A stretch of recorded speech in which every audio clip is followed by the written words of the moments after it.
नमस्कार दोस्तों, स्वागत है आपका मेरे साथ इतिहास के इस अनोखे सफर में, जहां हम जानेंगे दक्षिण भारत के गौरवशाली अतीत के बारे में। दक्षिण भारत अपनी समृद्ध संस्कृति, कला और ज्ञान के लिए विश्व प्रसिद्ध है। ये धरती वीर योद्धाओं, दूरदर्शी शासकों और ज्ञानी विद्वानों की जननी रही है।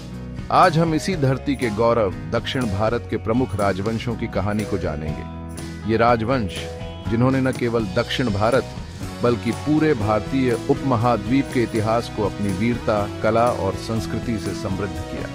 तो आइए मिलकर उठाते हैं इतिहास के पन्नों को और जानते हैं चेर, चोल, पांड्य, पल्लव, चालुक्य और विजयनगर साम्राज्यों के बारे में, उनके गौरवशाली इतिहास और अमूल्य योगदान के बारे में। हमारे सफर की शुरुआत करते हैं चेर राजवंश से, जो प्राचीन तमिलकम के 3 महान राजवंशों में से एक था।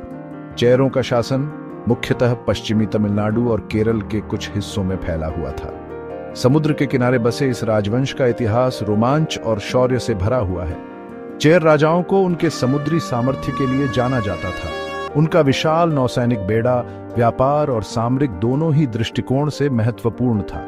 रोमन साम्राज्य के साथ उनका मसालों, रत्नों और हाथी दांत का व्यापार उनकी समृद्धि और वैभव का प्रतीक था।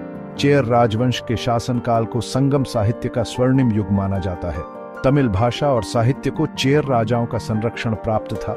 संगम साहित्य, जिसमें तमिल कविताओं और ग्रंथों का अद्भुत संग्रह है, चेरों की साहित्यिक समृद्धि का प्रमाण है। इस साहित्य में न केवल उनके शासनकाल की घटनाओं बल्कि उस समय के लोगों के जीवन और संस्कृति का भी वर्णन मिलता है। प्रेम, युद्ध, वीरता, त्याग जैसे विषयों को इसमें बहुत ही खूबसूरती से चित्रित किया गया है। चेर राजाओं ने कई महत्वपूर्ण बंदरगाहों का निर्माण किया, जिनमें मुजिरिस और तोंडी विशेष रूप से प्रसिद्ध थे। ये बंदरगाह अंतर्राष्ट्रीय व्यापार के प्रमुख केंद्र बन गए और चेर साम्राज्य की समृद्धि में अहम भूमिका निभाई। चेर शासकों का प्रशासन कुशल और न्यायप्रिय था। वे अपनी प्रजा के कल्याण के लिए सतत प्रयास करते रहते थे। उनके द्वारा बनवाए गए तालाब, नहरें और अन्य जल संरचनाएं उनकी दूरदर्शिता और प्रजा प्रेम का प्रमाण है।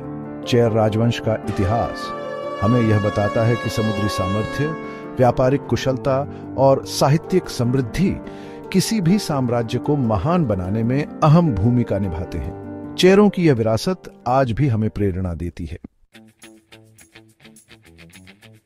अब हम बढ़ते हैं दक्षिण भारत के एक और शक्तिशाली राजवंश चोल राजवंश की ओर। चोलों का नाम सुनते ही मन में भव्य मंदिरों, विशाल साम्राज्य और अद्भुत कलाकृतियों की छवि उभरती है। चोल शासक अपनी शक्ति, प्रशासनिक कुशलता और कला के प्रति प्रेम के लिए जाने जाते थे। चोल राजवंश का शासनकाल दक्षिण भारत के इतिहास में एक स्वर्णिम अध्याय माना जाता है। चोलों ने न केवल अपनी सैन्य शक्ति का लोहा मनवाया, बल्कि कला, वास्तुकला और साहित्य के क्षेत्र में भी अपनी एक अलग पहचान बनाई। चोलों की वास्तुकला अपनी भव्यता और कलात्मकता के लिए विश्व प्रसिद्ध है। उनके द्वारा बनवाए गए मंदिर, जैसे कि तंजावुर का बृहदेश्वर मंदिर और गंगईकोंड चोलपुरम मंदिर, चोल वास्तुकला के श्रेष्ठ उदाहरण हैं। इन मंदिरों की ऊंची शिखर, जटिल नक्काशी और विशाल आकार चोलों की कलात्मक दृष्टि और तकनीकी कुशलता का प्रमाण है। चोल शासक शिव के उपासक थे और उन्होंने अपने इष्टदेव को समर्पित कई भव्य मंदिरों का निर्माण कराया। इन मंदिरों को न केवल धार्मिक स्थल के रूप में देखा जाता था, बल्कि ये शिक्षा, कला और संस्कृति के केंद्र भी हुआ करते थे। चोलों को उनकी कुशल नौसेना के लिए भी जाना जाता है।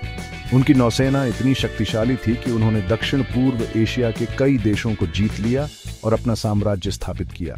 चोलों का शासनकाल दक्षिण भारत में शांति और समृद्धि का समय माना जाता है। चोल शासकों ने कई महत्वपूर्ण सिंचाई परियोजनाओं का निर्माण कराया, जिससे कृषि उत्पादन में वृद्धि हुई।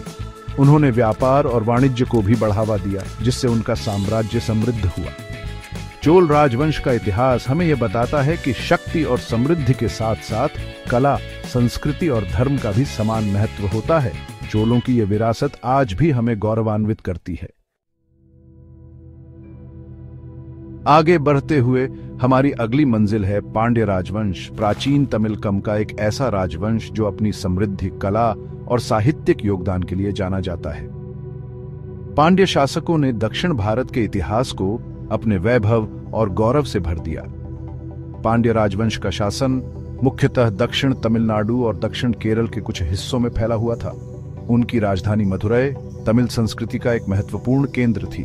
पांड्य शासक अपनी न्यायप्रियता और प्रजा प्रेम के लिए प्रसिद्ध थे।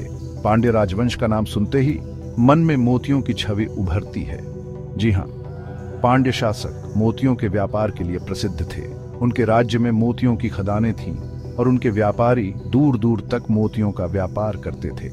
रोमन साम्राज्य के साथ भी उनका मोतियों और मसालों का व्यापार चलता था। पांड्य शासकों का साहित्य और कला के प्रति विशेष रुझान था। उन्होंने कई महान कवियों और विद्वानों को अपने दरबार में आश्रय दिया। संगम साहित्य में पांड्य राजाओं और उनके राज्य का वर्णन मिलता है। पांड्य शासकों ने कई मंदिरों का निर्माण भी कराया, जिनमें मदुरै का मीनाक्षी मंदिर प्रमुख है। मीनाक्षी मंदिर अपनी वास्तुकला और धार्मिक महत्व के लिए विश्व प्रसिद्ध है। यह मंदिर देवी पार्वती के एक रूप मीनाक्षी को समर्पित है। इस मंदिर में हर साल लाखों श्रद्धालु आते हैं। पांड्य शासकों ने तमिल भाषा और संस्कृति के विकास में महत्वपूर्ण योगदान दिया। उनके शासनकाल में तमिल साहित्य अपने शिखर पर था। पांड्य राजवंश का इतिहास हमें यह बताता है कि व्यापार, कला और संस्कृति किसी भी साम्राज्य को महान बनाने में महत्वपूर्ण भूमिका निभाते हैं।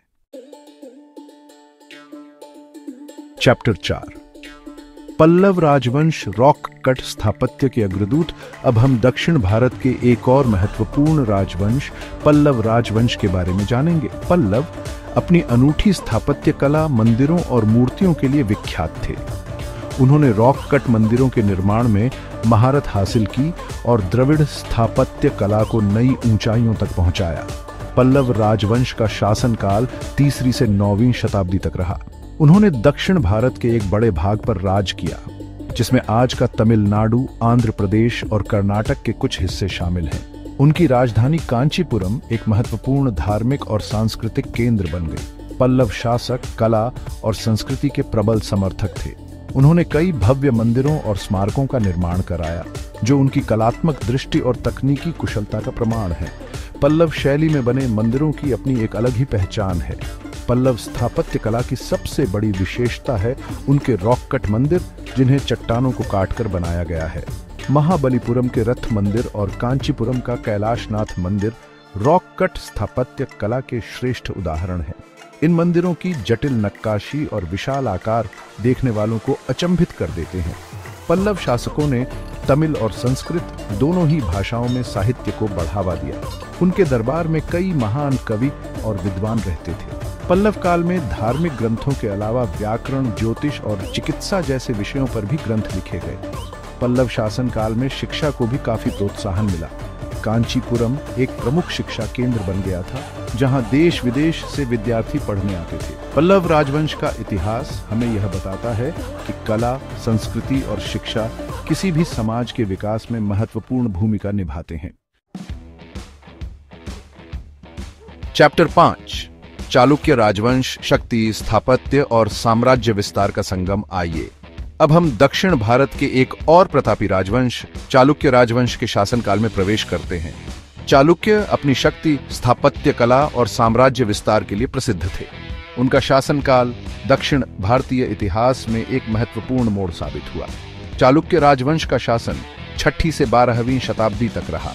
इस दौरान उन्होंने दक्षिण भारत के एक विशाल भाग पर राज्य किया, जिसमें आज का कर्नाटक, महाराष्ट्र और आंध्र प्रदेश के कुछ हिस्से शामिल थे।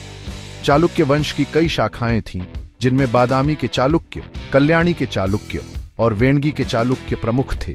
चालुक्य शासक वीर योद्धा और कुशल प्रशासक थे। उन्होंने अपनी शक्ति और सामर्थ्य से एक विशाल साम्राज्य स्थापित किया।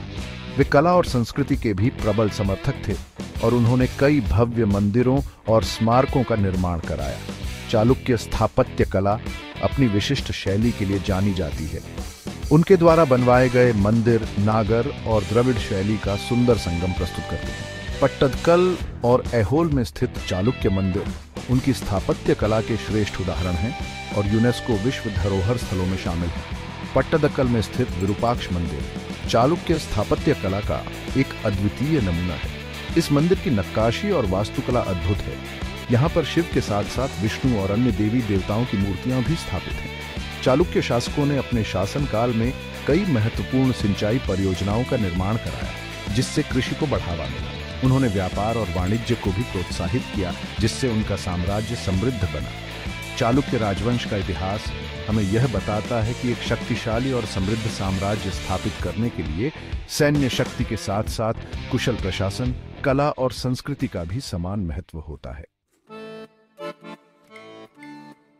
चैप्टर 6, विजयनगर साम्राज्य सांस्कृतिक पुनर्जागरण का केंद्र। और अब हम पहुंच चुके हैं अपने सफर के अंतिम पड़ाव पर, जहां हम जानेंगे विजयनगर साम्राज्य के बारे में, जो अपनी भव्यता, कला और सांस्कृतिक समृद्धि के लिए विख्यात है।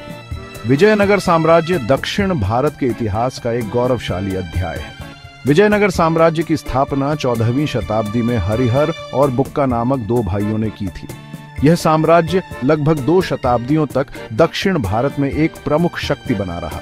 विजयनगर शासकों ने कला, संस्कृति और साहित्य को बढ़ावा दिया और अपने शासनकाल को एक सांस्कृतिक पुनर्जागरण का युग बना दिया। विजयनगर साम्राज्य की राजधानी हम्पी एक समृद्ध और जीवंत शहर था।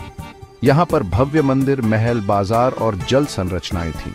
हम्पी में स्थित विरूपाक्ष मंदिर, विट्ठल मंदिर और हजारा राम मंदिर विजयनगर स्थापत्य कला के शानदार उदाहरण हैं।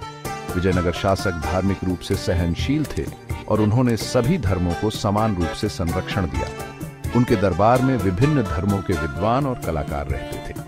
विजयनगर काल में तेलुगु, कन्नड़ और संस्कृत साहित्य का काफी विकास हुआ।